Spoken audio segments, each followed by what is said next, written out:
Good morning and welcome to Smart Business Strategies. I am Anna Wilds, the franchise economist. Thank you for being here. Today we have special guest Trisha Bertelson with FacialWorks. Trisha, thank you for being here. Anna, thank you so much for having me. Absolutely. Well, tell the audience a little bit about you and FacialWorks. Sure, I myself have been in franchising for almost 3 years. I've worked on Oh, four. you newbie. I am still a newbie, right? I'm learning from you. I've worked on four, almost five, actually five brands here at Repum Group. And prior to that, I spent 15 years in client-facing roles, mainly in the staffing industry, working with high-level professionals, helping them find new opportunities or advancements within their careers. So always that intrinsic piece of helping people.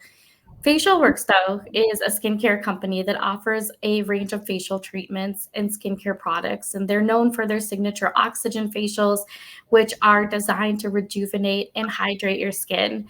Within our studios, clients will receive facials. You can get dermaplaning, exfoliation, cleansing, hydrofacials.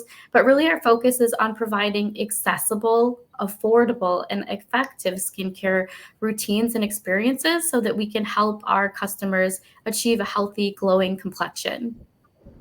I love that. That reminds me of the concept massage envy. Before them, the only way you could get a massage, unless you were an elite athlete, was go to some expensive, exclusive resort, right? But then they brought massage to the masses, to everyone. And you don't have to just go to a high-end resort or med spa to get these facial services. So I think that's fantastic, Trisha.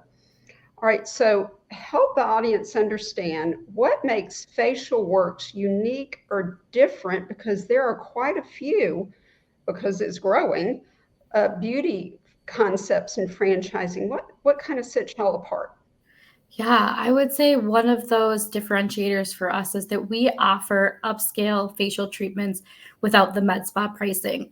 So now you can come in, you can get that facial or treatment, and you're going to leave with little to zero downtime, meaning you could leave, you could come hop on Anna's podcast. You're not going to be red, you're not going to be peeling, you can go on a date. That's a huge differentiator for us. Another unique part about FacialWorks is that we have two customer segments. So we have a facial bar. It's a fun social experience. It's not intimidating to come in for that first time. Think open concept, think dry bar. You're sitting with your friends, you're sipping on champagne, enjoying your Mm, face together, learning together. Yes, I had you at champagne, right? And we yeah. also have a private treatment room. So now, as you learn about your skincare routine, or maybe you want a more elevated service, you want to feel like you're in that high end spa, you can move into a treatment room. So you can come in at the facial bar or you can head into a treatment room. Well, that's very interesting. So sort of like two levels of service, and the customer can choose, you know, which way. And I'm glad you mentioned that intimidation factor, because I remember being intimidated walking into this hair salon. Um, I don't know, everybody looked like they knew what they were doing, and I kind of wasn't sure. And so that's a real thing. So I'm glad that you shared that. That's great. All right. So one of the things that I think keeps people, and i.e. men, from looking at beauty concepts is they really don't understand what the role of the owner is. Will you please share that with the audience, Trisha? Right. Yeah. I would say that a lot of times we have men who think I'm going to be training the esthetician, or I'm going to be needing to know more about beauty than maybe I do. And that is a false truth there. So, really, the role of the owner for us is going to involve several key responsibilities to ensure that there is successful operation and growth of the business. And this is really going to be overseeing their KPIs, overseeing some daily operations within their studio. On a staff management side, they're going to hire their estheticians and will give them the job descriptions and they'll teach them who they're looking for, but they're not going to be the ones training those estheticians. They're not going to be the ones doing treatment on people.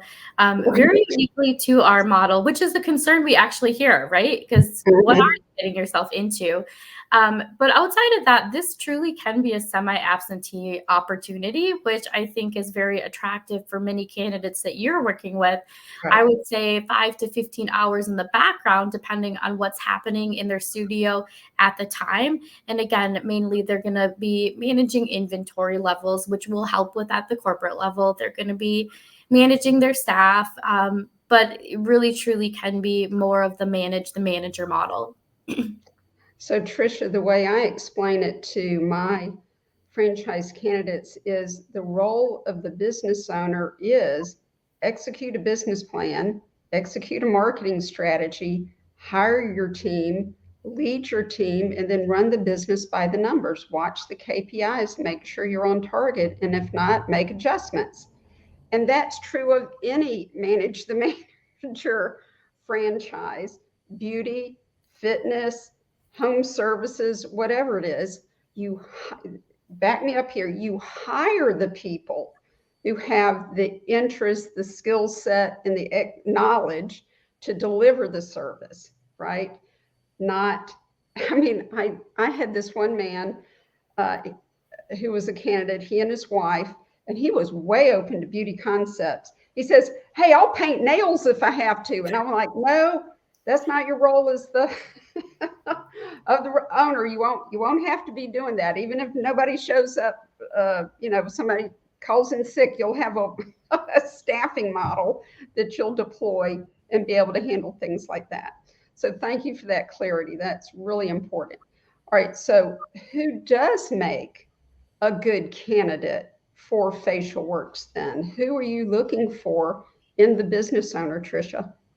Yeah, so our ideal partner for FacialWorks is going to be hold a combination of both personal qualities and professional skills. But really, the utmost important thing that we're seeing plays an important role here is that they are passionate about beauty and wellness, that they prioritize what's going on in their body. So that genuine interest in skincare, beauty, wellness, even fitness. Right. Outside of that, someone with an understanding of business operations. So you could have a sales and marketing background, maybe customer service experience, or anyone who has a high attention to detail as well. I would say beyond that, someone who wants to make a difference in their community, because you're going to be building relationships where you live. You're going to be adding jobs to where you live. And I think that has to be a passion of yours as well. That's an excellent point. I'm glad you brought those up. All right, so Tricia, this podcast is called Smart Business Strategies. What is a smart business strategy that you see FacialWorks doing that you'd like to share with the audience? Oh, I have a few. I would say first and foremost is that we have a monthly membership that creates recurring revenue, right? And that is a smart business strategy, as it's going to ensure a steady cash flow for you as a franchisee. It also enhances customer loyalty and retention, and it increases the lifetime value of those clients who are coming in your doors for services. It also the opportunity for education on products and helping people learn their skincare routines. So what we've found is by offering consistent value and building strong relationships, FacialWorks is able to sustain and maintain a competitive advantage in the skincare industry.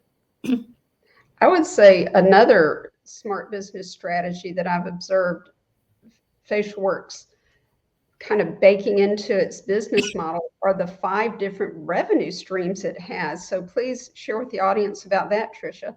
Yes, you have read up about FacialWorks. We do have 5 revenue streams. That is true. The first is going to be the memberships, and that is a monthly membership program.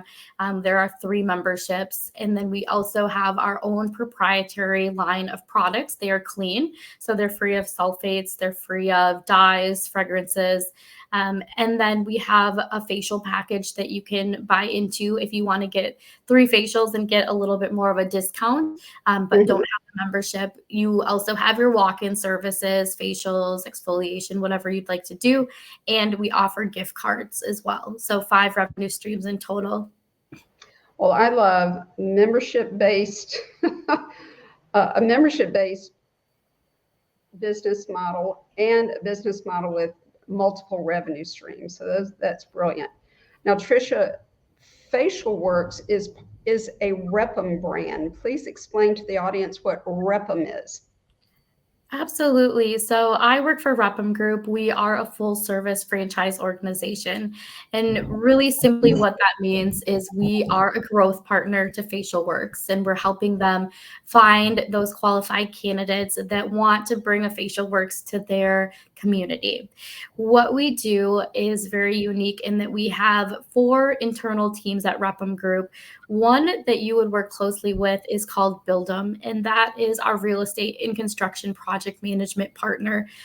What they will do is when someone signs their franchise agreement, they're gonna essentially be their wing person through that process of development. So they're gonna help them with site selection. We'll get them introduced to a local broker to get out and tour sites.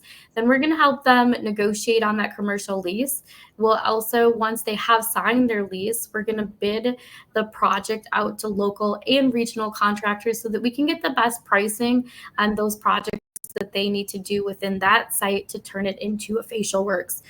Once that construction project management phase starts, we'll run the whole thing until they're ready to open their doors. They will be involved, but this is really nice because it takes a lot off the franchisee's plate. It does. Now they can focus on finding their estheticians and really being ready to open their doors at that opening.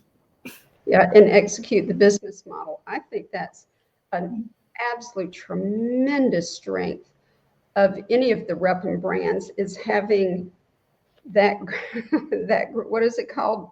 Build 'em. Build 'em. So a criticism that can happen in franchising is franchisors can award a bunch of territories, but then franchisees aren't opening because they need help with site selection, lease negotiation, bidding the project, and overseeing the construction project. Most franchisees don't have that skill set or experience, right? So they look to the franchisor for that. And so with that being built into who the Repum Group is, I think that is just a big plus, an absolute big plus. So that's wonderful. Well, Tricia, thank you for being here. We have run out of time. So if someone wants to learn more about FacialWorks or any Repum brand, what do you recommend they do? Oh, and I would tell them to reach out to you. There are going to be numerous advantages of them working with you, and I would tell them that they're going to have a personalized experience, and you'll help them make an informed decision. You're going to help them mitigate risk and ultimately find the franchise that aligns for them, meets their goals and aspirations. And I hope that's FacialWorks. So I would send them back to you. All right. Well, thank you, Tricia. And I do know who you're looking for, and I'm glad to send my franchise candidates to the Repum Group. They're just outstanding. All right. So thank you for being here, Tricia. I know you've shared with the audience just real quick, just the absolute size of the beauty industry in America. I think it'll blow their minds. Yeah, we didn't touch on that industry growth, but it is exploding. So right now, the skincare industry in the US is at $100 billion. It's slated to globally be at That's a B with a, billion with a B. Billion. Slated to be globally 273 billion by 2031. Those are huge numbers, right? And we're a part of that. The other thing is a service that we provide is called a Hydrafacial. And we know that a Hydrafacial is done every 15 seconds. It is the most popular skincare treatment right now. So every 15 seconds. Every 15 seconds. Yes. So some really big numbers for those who are looking at the industry growth. If you get them my way, I can share much more about that explosive growth. Absolutely. Okay. Well, thank you for that, Tricia. And audience, thank you for watching and listening. I want you to come back next week because we're going to talk about another high growth area, youth sports. So come back next Wednesday at 11:30. I'm Anna Wilds, the franchise economist. See you then.